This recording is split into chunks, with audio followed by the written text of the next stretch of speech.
और वो है जी इसराइल पैलेस्टीन कॉन्फ्लिक्ट 75 ईयर्स। ठीक है, यानी 75 साल हो चुके हैं इसराइल और फ़लस्तीन का ये जो इशू है ये चला आ रहा है, या जो इसराइल है हम ये कह सकते हैं उसने कब्ज़ा किया हुआ है 75 साल से फ़लस्तीन के ऊपर। और इसमें नकबा डे जो है इसको भी काफ़ी ज़्यादा जो है वो इम्पोर्टेंस दी जा रही है, और इस पर बात की जा रही है कि भाई नकबा डे का मतलब ये है कि जब 1948 के अंदर जो है फ़लस्तीन को फ़लस्तीनी इलाके के अंदर ही जब इसराइल को वहाँ बसाया गया और फ़लस्तीन को उनके घरों से बेघर कर दिया गया, उनको उनके घरों से निकाल दिया गया और मुहाजिर बन गए वो, तो इसको नकबा डे जो है बताया जाता है। तो ये एक पिक्चर है उस टाइम की कि भाई जब फ़लस्तीनियों के इलाके के ऊपर कब्जा किया गया और उन्हें उन्हीं के इलाके से उनके घरों से जो है वो बेदखल कर दिया गया, उनके घरों से उन्हें निकाल दिया गया। तो इसको नकबा डे के तौर पर जो है वो 14 मई को या 15 मई को जो है ये सेलिब्रेट किया जाता है हर साल। तो इसी वजह से ये 15 मई अभी गुजरा है, तो इसलिए जो है ये करंट अफेयर्स के अंदर काफ़ी ज़्यादा जो है वो डिस्कस हो रहा है कि 75 साल से ये मसला हल क्यों नहीं हुआ, क्या क्या इसके कॉजेज़ हैं, इंटरनेशनल कम्युनिटी जो है वो क्या कर रही है, और साथ में नकबा डे के हवाले से कुछ बातचीत की गई है। तो इसके हम डिस्कस करते हैं इसको और देखते हैं कि ये क्या है। ठीक है, अब आगे बढ़ने से पहले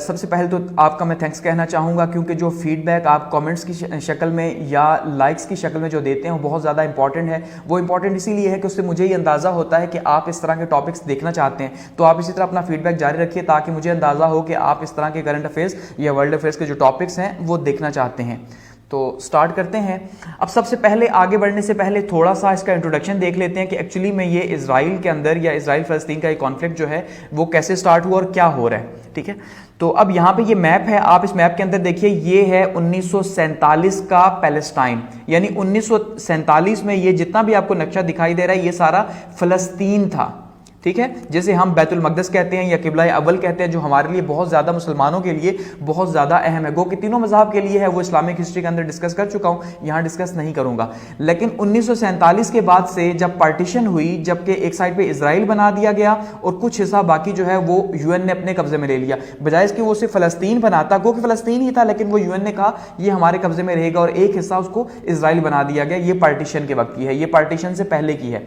फिर इसी मैप को अगर आप देखते हैं 1949 से लेकर 1967 तक कितनी चेंजेस आई, तो आपको नजर आ रहा है कि कैसे जो फ़लस्तीन का इलाका है वो आहिस्ता आहिस्ता सिकुड़ता जा रहा है और इसराइल आहिस्ता आहिस्ता फैलाता जा रहा है खुद को। क्योंकि फ़लस्तीन को असल में सबसे बड़ा किस्सा ये है कि फ़लस्तीन का जो इलाका था वो यूएन ने अपने कब्जे में रखा, क्योंकि अगर यूएन अपने कब्जे में ना रखता तो फिर वो एक फिक्स टेरिटरी हो जाती, एक सॉवरेन टेरिटरी हो जाती कि यार ये बॉर्डर्स हैं, ये इंटरनेशनल बॉर्डर्स हैं। अपने कब्जे में रखने का फायदा ये था यूएन को, क्योंकि बहुत से ममालिक ने माना ही नहीं, तकरीबन 28 के करीब ममालिक ने जो है वोटिंग ही नहीं की इसराइल को मुल्क मानने के ऊपर, क्योंकि लॉबिंग इतनी ज्यादा स्ट्रांग थी फ़लस्तीनियों की या यहूदियों की। तो इससे यह हुआ कि इसराइल आहिस्ता आहिस्ता अपने आप को फैलाता जा रहा है, क्योंकि फ़लस्तीन की कोई बाउंड्री है ही नहीं, और फ़लस्तीन ये क्लेम करता है, सॉरी इसराइल ये क्लेम करता है कि सारा इलाका उसका है। ठीक है, फिर यहां पे अगर आप देखें प्रेजेंट कंडीशन के अंदर, तो ये थोड़ा सा इलाका जो है वो भी डिस्प्यूटेड, बीच बीच में से आपको दिखाई दे रहा है कि ये इलाका अब फ़लस्तीन है और बाकी सारे का सारा इसराइल है। कि कहां से कहानी स्टार्ट हुई, कैसे जो है वो, ये बिल्कुल वो मिसाल आपको देखने को मिलती है जैसे खैमे और ऊंट वाला आपने किस्सा देखा हुआ है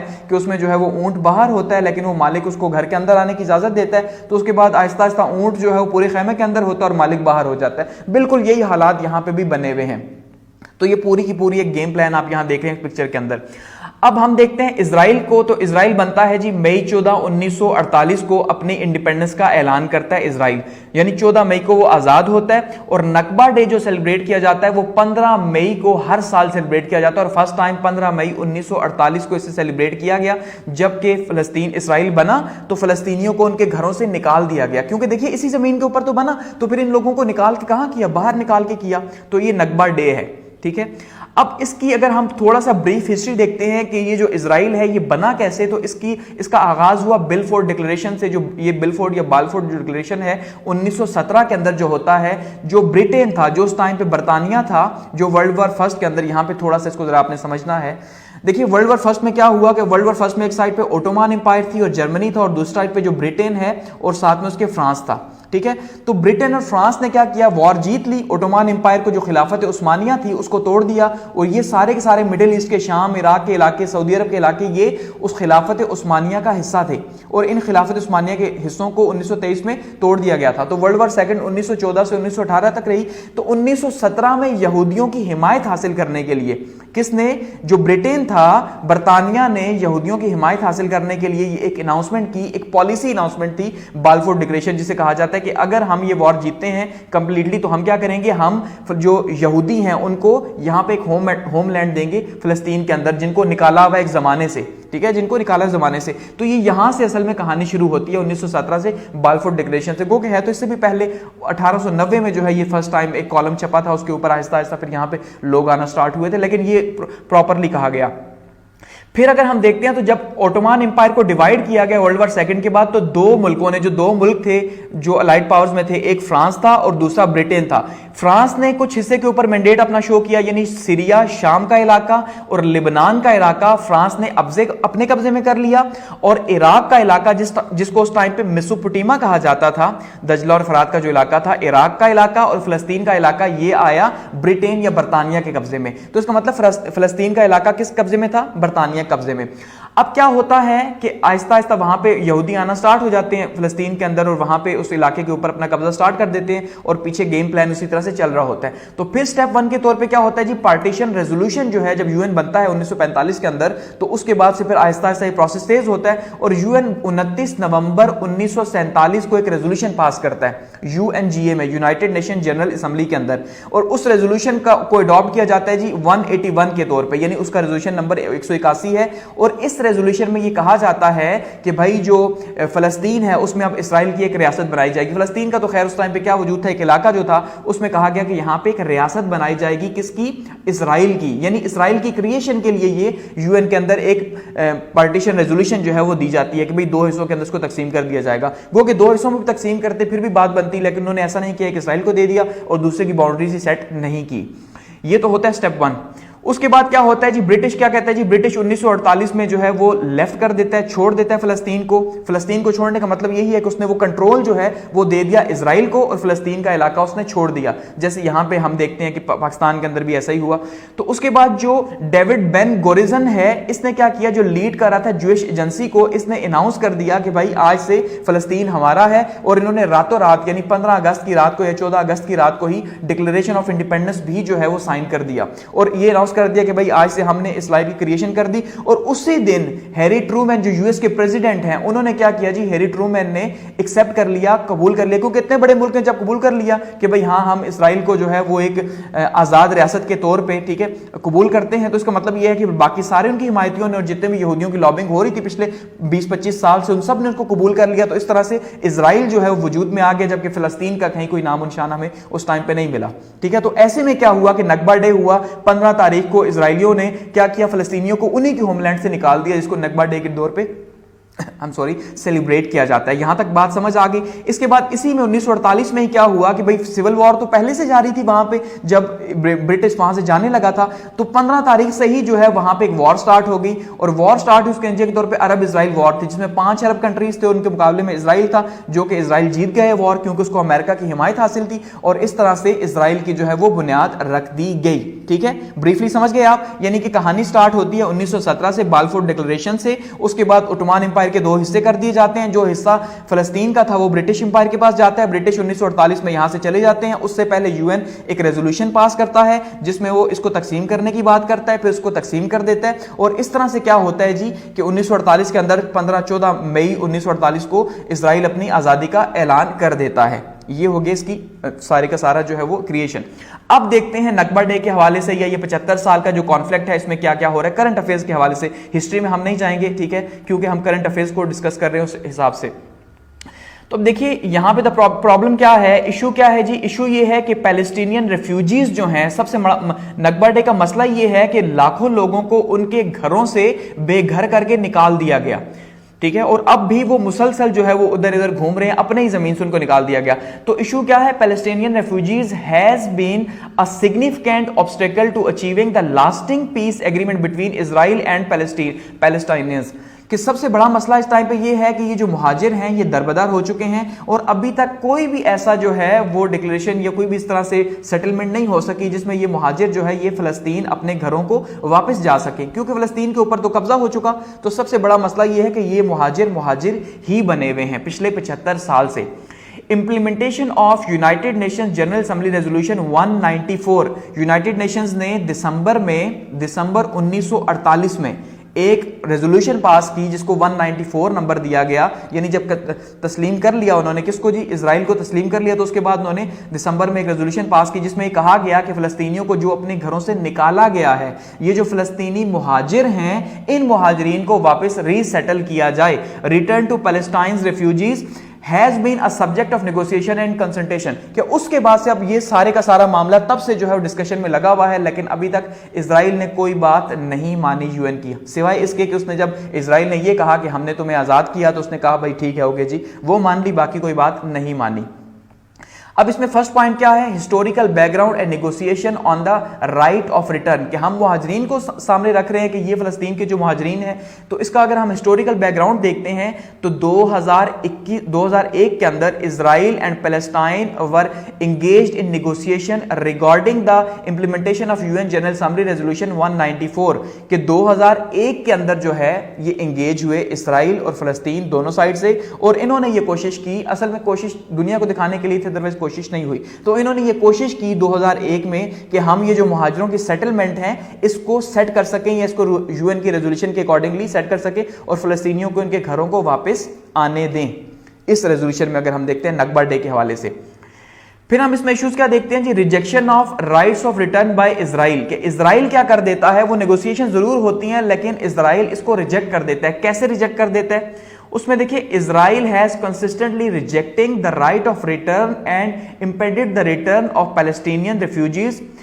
इंक्लूडिंग इंटरनली डिस्प्यूटेड पैलेस्टीनियंस, के जो इजराइल है वो क्या कर रहा है, वो एक तो इनकी राइट को मान ही नहीं रहा, सबसे पहली बात ये है, एक तो जो बाहर निकाल दिए फिलिस्तीन से वो, दूसरा जो उन्हीं के इलाकों के अंदर भी है, इंटरनली डिस्प्यूटेड का मतलब है जो मुल्क के अंदर का जो इलाका हो वहीं पे जो है एक जगह से दूसरी जगह, जैसे यहाँ पे हम कहते हैं जी जो एजेंसीज के लोग हैं, जब सवात ऑपरेशन हुआ तो वहां से वो कराची या दूसरे इलाके में चले गए, तो ये आईडीपीज हैं या इंटरनली डिस्प्यूटेड पैलेस्टीनियंस, इसी तरह से जो मुल्क के अंदर घूम रहे हैं, ठीक है, तो वो उनको मान ही नहीं रहा कि भाई ये जो है मुहाजिर है और ये इनका इलाका वापस है, वो कहते हैं नहीं ये हमारा है। 1993 Palestinian Israel declaration of principles established a sub committee on refugees, के 1993 के अंदर इजराइल और पैलेस्टीनियन ने क्या किया जी, जो इनका डिक्लेरेशन ऑफ प्रिंसिपल था, उन्होंने एक सब कमेटीज बनाई इस रिफ्यूजी इशू के ऊपर, ठीक है, कि भाई इस मसले का कोई ना कोई हल किया जा सके, कि इसको किसी एग्रीमेंट के ऊपर पहुंचाया जा सके। लेकिन फिर क्या हुआ, लेकिन फिर यह हुआ कि Palestinian demands that Israel acknowledge it's moral and historical responsibility for the Palestinian refugees problems। अब इसको आपने समझना है कि इन्होंने जब कमेटी बनाई तो जो फलस्तीनी थे उन्होंने ये बात कही कि भाई ठीक है हम वापस तो आएंगे, आप एक तो हमें वापस लें, दूसरा आप एक पॉलिसी बयान दें। पॉलिसी बयान का मतलब यह है कि आप एक अनाउंसमेंट करें कि हमारी तारीखी हैसियत है, वो घर हमारा था, यानी वो जमीन हमारी थी, वो इलाका हमारा था, हमें वहां से निकाला गया, जिसके ऊपर जो है इजराइल ने मानने से इनकार कर दिया। क्यों कि अगर इजराइल अगर कोई ऐसा पॉलिसी बयान दे देता है और इंटरनेशनल कम्युनिटी उसे रिकॉग्नाइज कर लेती है कि भाई हाँ हमने फलस्तीनियों को निकाला, तो ये कैसे होगा कि एक स्टेट खुद ही कह दे कि हमने निकाला, तो इसलिए उन्होंने इससे मानने से इनकार कर दिया। पॉइंट 1। सेकंड पॉइंट क्या है, Israel was willing to allow the return of limited number of refugees, के इजराइल ने यह कहा कि ठीक है आप वापस आना चाहते हैं, ओके आप वापस आ जाएं, लेकिन कौन, लिमिटेड नंबर्स में, कुछ तादाद में रिफ्यूजीज जो मुहाजिर हैं वो वापस आ सकते हैं। ऐसा नहीं है कि वो सारे के सारे जिनको निकाला गया वो एक्चुअल नंबर जो है वापस नहीं आ सकता, यानी एक्चुअल नंबर्स को वापस आने नहीं दिया गया। अगर 5 लाख लोगों को निकाला गया तो ठीक है आप 50,000 लोग वापस आ जाए, बाकी 4.5 लाख लोग वहीं पर रहेंगे, क्योंकि उनके इलाकों के ऊपर अब ऑलरेडी कब्जा हो चुका, वापस नहीं आ सकते। तो ये सबसे बड़ा प्रॉब्लम हुआ। तो इजराइल ने क्या किया, सबसे पहले इसको रिजेक्ट कर दिया, फलस्तीनियों के मुहाजिर के इशू जो है इसको। थर्ड क्या है जी, collapse of negotiation and rejected peace initiatives, के ये जो नेगोशिएशंस हुई, ये जो बातचीत हुई, ये एक तो फेल हो गई और इस पीस इनिशिएटिव को रिजेक्ट कर दिया गया, मुस्तरद कर दिया गया। टॉक्स कोलैप्स इन 2001, 2001 के अंदर जो है ये बातचीत थी, ये सारी की सारी फेल हो गई। Subsequent peace initiative including the Arab peace initiatives, और इसमें जो अरब ने भी, जो अरब मालिक ने जो एक पीस इनिशिएटिव उठाया था कि मुहाजिरीन को उनके घरों को वापस किया जाए, वो भी फेल हो गया। क्यों, प्रपोजिंग अ नेगोशिएटेड रेजोल्यूशन जो फ़लस्तीन जो अरब ममालिक हैं उन्होंने क्या प्रपोज किया था कि भाई एक हम रेजोल्यूशन पास करते हैं, नेगोशिएटेड रेजोल्यूशन की बातचीत की एक रेजोल्यूशन पास करते हैं on the right of return, कि ये जो लोग हैं ये वापस आ सके। वर रिजेक्टेड बाय इसराइल, उसको भी इसराइल ने क्या किया, रिजेक्ट कर दिया। यानी 2001 में ये टॉक जो है वो फेल हो गई और साथ में जो अरब ममालिक ने जो कोशिश की थी कि नेगोशिएशन करवाई जा सके वो भी इसराइल ने रिजेक्ट कर दिया। Recognition of Israel's historical and moral responsibility for causing a Nakba remains crucial to resolving the Palestinian refugees issue। के सबसे इंपॉर्टेंट अब क्या है कि जब तक इजराइल इस बात को मानेगा नहीं, तस्लीम नहीं करेगा, इसराइलियों की ये तस्लीम नहीं करेगा कि फ़लस्तीन को उसने उनके इलाकों से निकाल दिया, तब तक ये मसला हल नहीं हो सकता, जबकि वो इसको मान ही नहीं रहा। अब देखिए ये एक औरत है, इनके हाथ में एक चाबी है, तो जब भी ये प्रोटेस्ट करते हैं 15 मई को फ़लस्तीनी, तो इनके हाथ में चाबी होती है। ये चाबी इस चीज़ की जो है वो अलामत है कि ये अपना घर बार जो है छोड़ दिया, इन्होंने इनको अपने घर से निकाल दिया, तो ये इनके घरों की किस्म की चाबियाँ हैं। चाबी की अलामत है कि भाई हमारा घर हमें वापस करो, क्योंकि चाबी उसकी है। इसका मतलब जिसके पास चाबी होती है मालिक तो वो होता है, तो इसका मतलब ये है कि मालिक ये हैं, जबकि वो घुसपैठिए हैं, उन्होंने जबरदस्ती यहां पे जो है वो कब्जा किया हुआ है इसराइल वालों ने। अच्छा, 4 पॉइंट क्या है जी, फेलियर ऑफ इंटरनेशनल कम्युनिटी के। इसके साथ साथ हम ये भी देखते हैं कि ये नकबा डे या ये जो मुहाजिरीन है फ़लस्तीन के 75 साल से मशरा चला आ रहा है, ये इसलिए भी है क्योंकि जो इंटरनेशनल कम्युनिटी है वो फेल हो चुकी है। Despite significant international efforts the Israel Palestine conflict remains unsolved, के बावजूद इसके कि बहुत सी कोशिशें की गई हैं इंटरनेशनल लेवल के ऊपर, लेकिन फिर भी ये मसला जो है अभी तक हल नहीं हुआ। ये मसला अभी तक वैसे का वैसा ही है। Palestinians 75 years of suffering since the Nakba, के अब 75 साल हो चुके हैं फ़लस्तीनियों को दरबदर होते हुए, तकलीफें बर्दाश्त करते हुए, और अपनी ज़मीन उनकी किसी और के कब्जे में है। यहाँ इस पिक्चर के अंदर देखिए 75th एनिवर्सरी द 15 मई 2023, तो 2023 को 15 तारीख को मई की ये 75वीं सालगिरह जो है नकबा की मनाई गई है, जिसमें फ़लस्तीनियों के सामने दिखाया जा रहा है कि वो किस तरह से उनको उनके घरों से बेदखल किया गया। The lack of resolution stem of international attention and the substance of serious political will, कि हमें यहाँ पे किस चीज़ की कमी दिखाई दे रही है कि एक हमें इंटरनेशनल रेजोल्यूशन की किसी करारदाद की कमी दिखाई दे रही है प्रॉपर तरीके से, और साथ में जो इंटरनेशनल कम्युनिटी है वो अपना जो पॉलिटिकल रोल है, सियासी रोल, वो भी प्ले नहीं कर पा रही। इसी वजह से 75 सालों से ये फ़लस्तीनी दरबदर हमें देखने को मिल रहे हैं।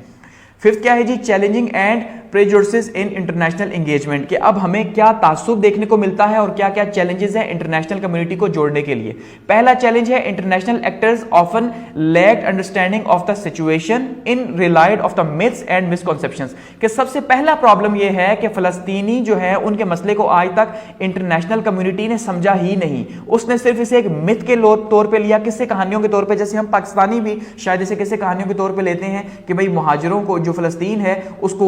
हक नहीं है जीने का, उनको के ऊपर कब्जा किया हुआ, उनको निकाल दिया, तो हम भी इसे एक मिथ के तौर पे लेते हैं। ठीक है, तो दुनिया भी इसे मिथ के तौर पे लेती है, हम मुसलमान होकर अगर मिथ के तौर पे लेते हैं, तो इसलिए उन्होंने इसको हमेशा मिसकॉन्सेप्शन ही किया, उसको सही तरीके से समझा ही नहीं।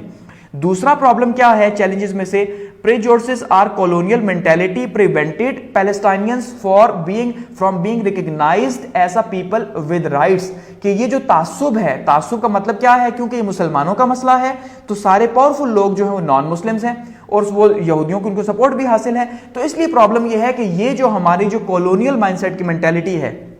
ठीक है, कॉलोनियल माइंडसेट का मतलब ये है कि ये जो हम गुलामी के दिमाग हमने रखा हुआ है कि कॉलोनीज जब बनी थी तो हम सारे के सारे जो है वो ब्रिटेन के गुलाम थे, तो वो इस वजह से जो है ये कॉलोनियल माइंडसेट वाले लोग इस बात को कभी रिकग्नाइज ही नहीं करते कि कभी जो है वो किसी के राइट्स भी हो सकते हैं या फ़लस्तीनियों के भी हुकूक हो सकते हैं, वो उनको गुलाम ही समझते हैं। ये दूसरा प्रॉब्लम है। थर्ड क्या है, European leaders yielded to Zionist demands without adequately considering the impact on the Palestinian population. ये सबसे इंपॉर्टेंट है, ये जो पॉइंट है ज़ायनिस्ट डिमांड्स का, ये सबसे इंपॉर्टेंट है कि जो यूरोपियन लीडर्स हैं वो सारे के सारे, क्योंकि आवाज कौन उठाएगा, यूएसए उठा सकता है आवाज जिसकी सुनी जाएगी, पॉइंट नंबर 1। दूसरा उठा सकता है यूरोपियन कंट्रीज, क्योंकि ये सारे के सारे जो नेटो कंट्रीज हैं एक्चुअली में यही तो सारे के सारे पावरफुल हैं, लेकिन ये आवाज तो उठा ही नहीं रहे। क्यों? क्योंकि जो ज़ायनिस्ट हैं, ज़ायनिस्ट का मतलब जो इस मकसद के पीछे थे कि हमने इजराइल बनाना है और हम वहां पर अब जो है अपने मसीहा का या दजाल का इंतजार कर रहे हैं, वो सारे उन्होंने तो 1880 से से जो है ये 1890 से इस बात की कोशिश शुरू कर दी थी कि अब हम यहाँ पे एक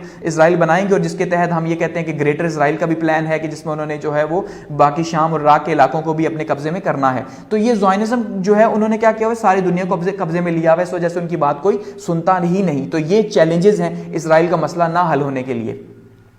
सिक्स्थ है इन्फ्लुएंस एंड लॉबिंग इफेक्ट्स की। अगर हम बात करते हैं कि असर क्या है और लॉबिंग इफेक्ट्स क्या है, तो ज़ायनिस्ट की जो मूवमेंट्स हैं इजरायली लीडर्स की, वो बहुत ही सक्सेसफुली टारगेट कर रहे हैं मेजर पावर्स को, यानी यूएसए उनके कब्जे में, यूरोप उनके कब्जे में ज़ायनिस्ट की, तो उनकी लॉबिंग बहुत स्ट्रांग है, सबसे पहला पॉइंट है। दूसरा क्या है, यूनाइटेड स्टेट्स जो है वो ट्रेडिशनली एक ब्रोकर का किरदार अदा कर रहा है, इसे समझना आपने।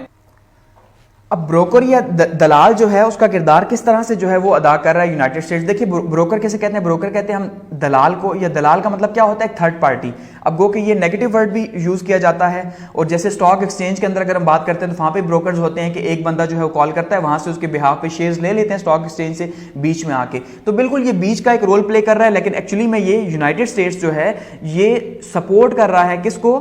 यूएसए को या इजराइल को। आप कह लें कि इजराइल की लॉबिंग कौन कर रहा है, इजराइल खुद नहीं कर रहा, ज़ायनिस्ट तो कर रहे हैं, लेकिन ज़ायनिस्ट के बिहाफ के ऊपर अमेरिका खुद जो है वो इसकी लॉबिंग कर रहा है। और फिलिस्तीन के ना बनने के पीछे या फिलिस्तीन को रिकॉग्नाइज ना करने के पीछे सबसे बड़ा हाथ अमेरिका का खुद है। अमेरिका खुद ही वो है, जैसे मैंने कहा हैरी ट्रूमैन ने उसी दिन ही जो है वो एक नई रियासत को मान लिया। इसका मतलब ये है कि वो सारी गेम थी, इनका हिस्सा था, तो उन्होंने खुद इसको मान लिया। तो इसलिए ये भी इशू है। Based and truly on the minority of the Palestinians, कि वो इसको पैलेस्टीनियंस जो है वो एक माइनॉरिटी है, अब वो इस बात को यकीन रखते हैं, इसलिए वो उन्होंने सारे का सारा हक जो है वो दे दिया फलस्तीनियों को, इजराइलियों को, और उन्हीं के कब्जे में सब कुछ है। ठीक है, तो सारा रोल जो है वो यूएन का है। थर्ड क्या है जी, other powers such as China and Russia are more sympathetically by the Palestinians as the potential brokers, कि भाई ये जो चाइना और रशिया हैं ये सिर्फ दो ऐसे ममालिक हैं, चीन और रूस जो हैं, क्योंकि ये अमेरिका के मुखालिफ हैं। ठीक है, तो अमेरिका के मुखालिफ हैं, तो ये तो सारी बात समझते हैं कि एक्चुअली में क्या हो रहा है और क्या नहीं हो रहा, तो इसलिए ये जो है ये ज्यादा जो है हमदर्दी के साथ इस चीज को देख रहे हैं कि भाई बेचारों को 75 साल से दरबदर किया हुआ है, और 75 साल से जो फलस्तीन है उसकी जमीन के ऊपर इजराइल कब्जा करके बैठा है, तो इसलिए अगर ये कोई मसला हल करवा भी सकता है तो वो रूस और चीन ही करवा सकता है। तो इसलिए ये जो अगर हम ये कह रहे हैं कि एक नया ब्लॉक बनेगा और मिडिल ईस्ट में जो पीस आ चुका है और उस नए ब्लॉक को जो है वो चाइना लीड करेगा, क्योंकि अब नई इकोनॉमिक पावर है चाइना आने वाले कुछ टाइम के दौरान, तो इसका मतलब ये है कि अब फलस्तीनी इस बात से उम्मीद रख सकते हैं कि शायद अमेरिका की पावर टूटे और फिर इस मसले को हल किया जा सके, या वो इस ब्लॉक की तरफ अपना रुख कर सके।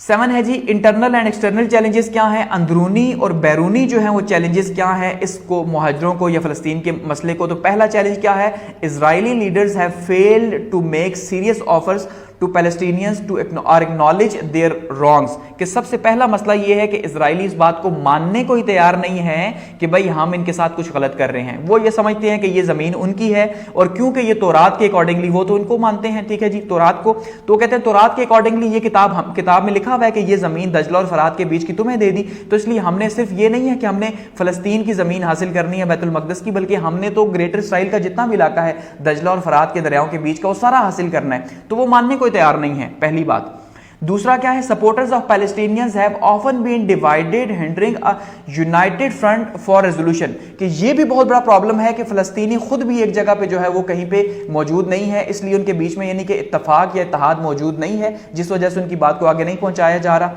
थर्ड इशू क्या है, अरब यूनिटी हैज बीन लिमिटेड, कि अरबों में भी मसले मसाइल हैं, इसलिए जो है वो some states have used Palestinian issue for their own benefit, कि ये इल्जाम लगाया जा रहा है कि कुछ अरब ममालिक जो हैं वो क्या करते हैं, वो अपने जाती फायदे के लिए, जाती फायदा क्या हो सकता है कि एज ए प्रेशर ब्लॉक के तौर पे वो जो है उस इशू को यूज करते हैं और कहते रहते हैं कि भाई फलस्तीन का मसला हल करो, तो कुछ अरब ममालिक जो है वो इसे अपने जाती फायदे के लिए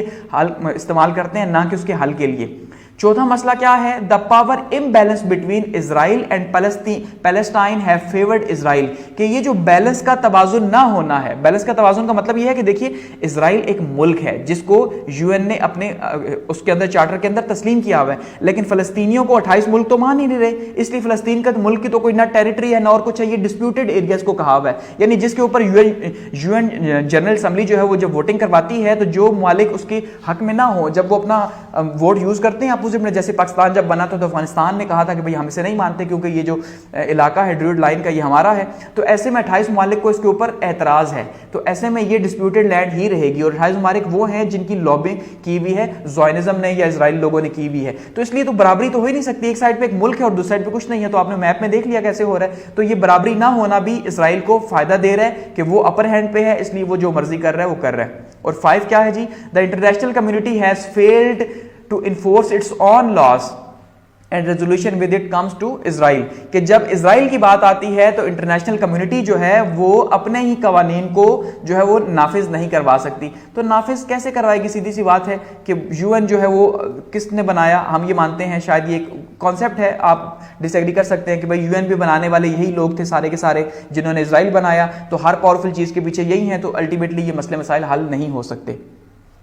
और एट द एंड अगर हम इसको कंक्लूड करें सारे के सारे इशू को, तो ये 75 ईयर्स का जो नकबा है, 75 साल से इजराइल ने जो कब्जा किया हुआ है, ठीक है, फ़लस्तीन के ऊपर, और फ़लस्तीन की ज़मीन को ही जो है उन्होंने तंग कर दिया। फ़लस्तीनियों के लिए ना मस्जिद अक्सा में नमाज पढ़ने देते हैं उन्हें, आपने इस रमज़ान में भी देखा, हर रमज़ान में वैसे ही करते हैं कि वहाँ पर लोगों को शहीद कर देते हैं, वहाँ पर कब्जा है। तो ये तब तक नहीं हो सकता जब तक कोई क्लियर और रियलिस्टिक स्ट्रेटेजी ना बनाई जाए पैलेस्टीनियन लीडरशिप की तरफ से। इसलिए पैलेस्टीनियन लीडरशिप को जो है वो क्लियर जो है वो बनानी पड़ेगी, कोई ना कोई फैसला करना पड़ेगा जिस वजह से मसला हल होगा। और दूसरा क्या हो सकता है कि इंटरनेशनल कम्युनिटी जो है वो पीस साइन करे। तो ये जो पुरानी इंटरनेशनल कम्युनिटी है, जो कि ओल्ड अब ऑर्डर बन गया, वर्ल्ड ऑर्डर जो बन चुका है, जो WW2 के बाद डेवलप हुआ था, जिसमें अमेरिका जो है दुनिया के अब्बा जी बने थे, तो अब वो खत्म हो रहा है। अब न्यू वर्ल्ड ऑर्डर आ रहा है, और न्यू वर्ल्ड ऑर्डर में हम क्या देख रहे हैं कि चाइना और रशिया जो है वो वापस आ रहे हैं पावर में। तो अगर चाइना और रशिया आ जाते हैं तो शायद ये न्यू वर्ल्ड ऑर्डर किसी तरह से इस मसले को हल कर सके, या कुछ ना कुछ फ़लस्तीनियों को उनके हुकूक दिलाने में कामयाब हो सके। अदरवाइज हमें कोई ऐसा देखने को नहीं मिलता। या फिर इस्लामिक जो कंट्रीज़ हैं या इस्लामिक ब्लॉक जो मिडिल ईस्ट के अंदर जो हालात बेहतर हुए हैं, तो उससे हम ये उम्मीद कर सकते हैं कि मिडिल ईस्ट में शायद जो है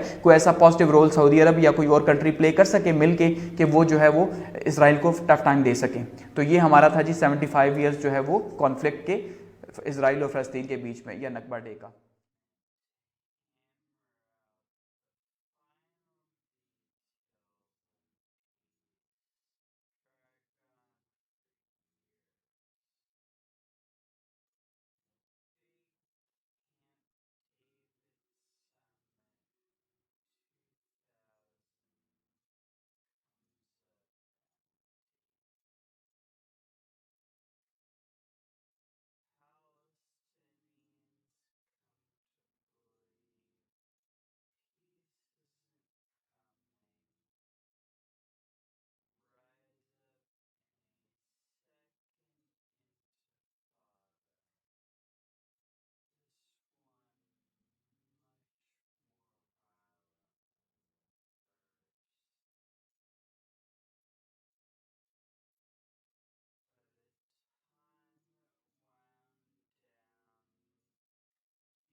और वो है जी इसराइल पैलेस्टीन कॉन्फ्लिक्ट 75 ईयर्स, ठीक है, यानी 75 साल हो चुके हैं इसराइल और फ़लस्तीन का ये जो इशू है ये चला आ रहा है, या जो इसराइल है हम ये कह सकते हैं उसने कब्ज़ा किया हुआ है 75 साल से फ़लस्तीन के ऊपर। और इसमें नकबा डे जो है इसको भी काफ़ी ज़्यादा जो है वो इम्पोर्टेंस दी जा रही है, और इस पर बात की जा रही है कि भाई नकबा डे का मतलब ये है कि जब 1948 के अंदर जो है फ़लस्तीन को, फ़लस्तीनी इलाके के अंदर ही जब इसराइल को वहाँ बसाया गया और फ़लस्तीन को उनके घरों से बेघर कर दिया गया, उनको उनके घरों से निकाल दिया गया और मुहाजिर बन गए वो, तो इसको नकबा डे जो है बताया जाता है। तो ये एक पिक्चर है उस टाइम की कि भाई जब फ़लस्तीनियों के इलाके के ऊपर कब्ज़ा किया गया और उन्हें उन्हीं के इलाके से, उनके घरों से जो है वो बेदखल कर दिया गया, उनके घरों से उन्हें निकाल दिया गया। तो इसको नकबा डे के तौर पर जो है वो 14 मई को या 15 मई को जो है ये सेलिब्रेट किया जाता है हर साल। तो इसी वजह से ये 15 मई अभी गुजरा है, तो इसलिए जो है ये करंट अफेयर्स के अंदर काफ़ी ज़्यादा जो है वो डिस्कस हो रहा है कि 75 साल से ये मसला हल क्यों नहीं हुआ, क्या क्या इसके कॉजेज़ हैं, इंटरनेशनल कम्युनिटी जो है वो क्या कर रही है, और साथ में नकबा डे के हवाले से कुछ बातचीत की गई है। तो इसके हम डिस्कस करते हैं इसको और देखते हैं कि ये क्या है, ठीक है। अब आगे बढ़ने से पहले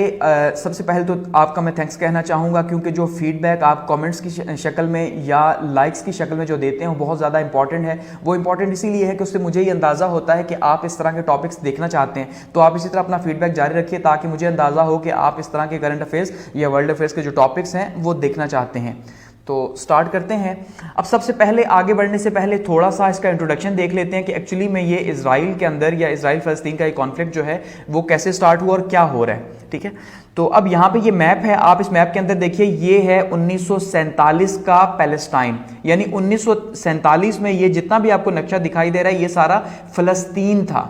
ठीक है, जैसे हम बैतुल मक़दस कहते हैं या किबला अव्वल कहते हैं, जो हमारे लिए बहुत ज़्यादा, मुसलमानों के लिए बहुत ज़्यादा अहम है। गो कि तीनों मज़हब के लिए है, वो इस्लामिक हिस्ट्री के अंदर डिस्कस कर चुका हूँ, यहाँ डिस्कस नहीं करूँगा। लेकिन 1947 के बाद से जब पार्टीशन हुई, जबकि एक